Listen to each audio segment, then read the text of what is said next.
Hello every one അസ്സാമു അലൈക്കും. അപ്പോൾ ഞാൻ ഇന്നിങ്ങനെ ടി വി കണ്ടുകൊണ്ടിരിക്കുമ്പോൾ അടുക്കളയിൽ നിന്ന് നല്ല നെയ്യിൻ്റെ സ്മെല്ല് ഇങ്ങനെ വന്നു. പിന്നെ എന്താണെന്ന് അറിയണമല്ലോ, അപ്പോൾ ഞാൻ അടുക്കളയിൽ പോയി നോക്കിയപ്പോൾ എന്താ വെച്ചിട്ടാ അമ്മ പായസം ഉണ്ടാക്കുന്ന തിരക്കിലായിരുന്നു. നല്ല നെയ്യിൽ വറുത്ത പരിപ്പും മുന്തിരിയും കണ്ടപ്പോൾ കുറച്ചെണ്ണം അമ്മ കാണാതെ ഞാൻ എടുത്തിട്ട് ഓടി. പക്ഷേ പായസത്തിൽ ഈ സംഭവങ്ങളൊന്നും ഇടണത് എനിക്കിഷ്ടമല്ല. അതുകൊണ്ട് അമ്മ എനിക്ക് അതൊക്കെ ഇടുന്നതിൻ്റെ മുമ്പ് തന്നെ കുറച്ച് കപ്പൽ എനിക്ക് മാറ്റി വെച്ചു.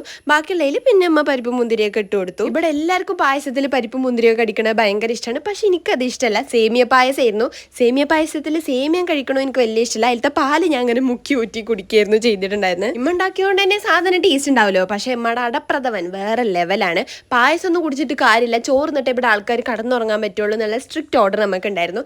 അതുകൊണ്ട് നല്ല സാമ്പാറും പപ്പടമൊക്കെ കൂട്ടിയിട്ട് നമ്മൾ ചോറിന്നു. ഒപ്പം ടി വിയിൽ എൻ്റെ ഫേവറേറ്റ് മൂവി ആയിട്ടുള്ള രാജാറാണി ഉണ്ടായിരുന്നു. അതിൻ്റെ ക്ലൈമാക്സ് സീനൊക്കെ കണ്ട് നമ്മൾ ചോറിന്ന് പായസമൊക്കെ കുടിച്ചിട്ട് ഇല്ലാത്ത കാമുകനെയൊക്കെ ആലോചിച്ചിട്ട് വേണമെങ്കിൽ ഇരിക്കാം. അപ്പോൾ ഇത്രയേ ഉള്ളൂ ഗൈസ്, ബൈ.